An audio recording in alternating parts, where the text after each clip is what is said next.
I'm Harold. I'm 90 years old, and for 45 of those years, I chased a dream that wasn't mine.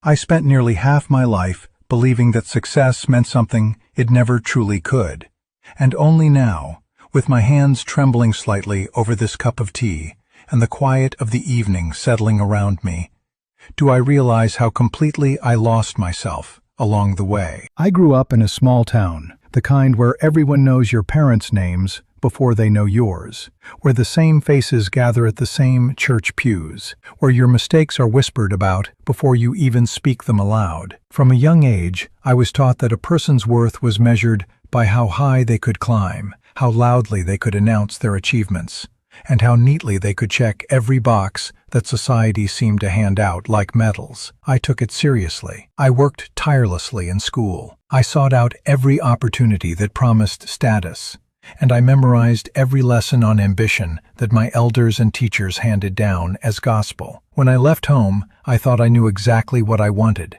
I imagined a life of success, of recognition, of being someone that people would admire. I threw myself into work, into projects, into promotions. I moved from job to job, city to city, chasing titles and accolades, convincing myself that each new achievement was a stepping stone to something meaningful. I married young because it seemed the natural next step, and I built a house that reflected accomplishment rather than comfort. I surrounded myself with colleagues, acquaintances, people who reflected my ambitions rather than my soul. On the outside, it seemed perfect. On the inside, it was quietly hollow. There were times, fleeting as they were, when I felt glimpses of real joy. I remember mornings when the sunlight fell just right through the kitchen window, and I would think about painting the landscapes I loved. Afternoons when I could have taught a child to fish, or simply wandered by the riverbank in silence. Evenings when my wife laughed at something so small, yet so full of life,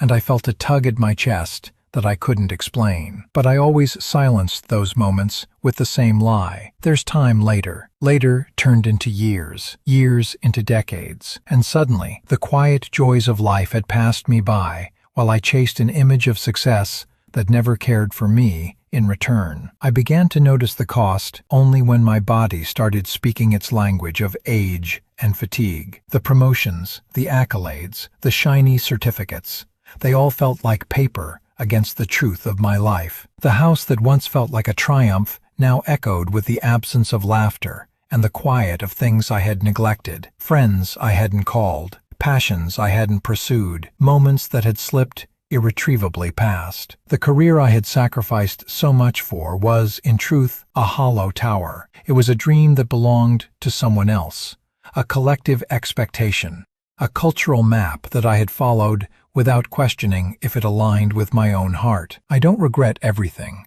because even wrong paths teach lessons, but the grief of wasted time is sharper than any other. I realized that chasing what isn't yours leaves a quiet emptiness that no achievement can fill. You cannot reclaim the mornings you ignored, the afternoons you spent in meetings when you could have been with people you love, the nights spent worrying about the next step instead of savoring the present. Time is patient with no one, and it doesn't wait for your realization or your repentance. Looking back now, I see it all clearly. The dreams I chased were not wrong because they were dreams, but they were wrong because they were chosen for their appearance rather than their resonance with my soul. I believed in prestige, in status, in the recognition of strangers, and in the process, I forgot the quiet, unheralded joys that make a life worth living. I forgot to notice the small sparks that can illuminate an ordinary day. I forgot that joy often comes softly,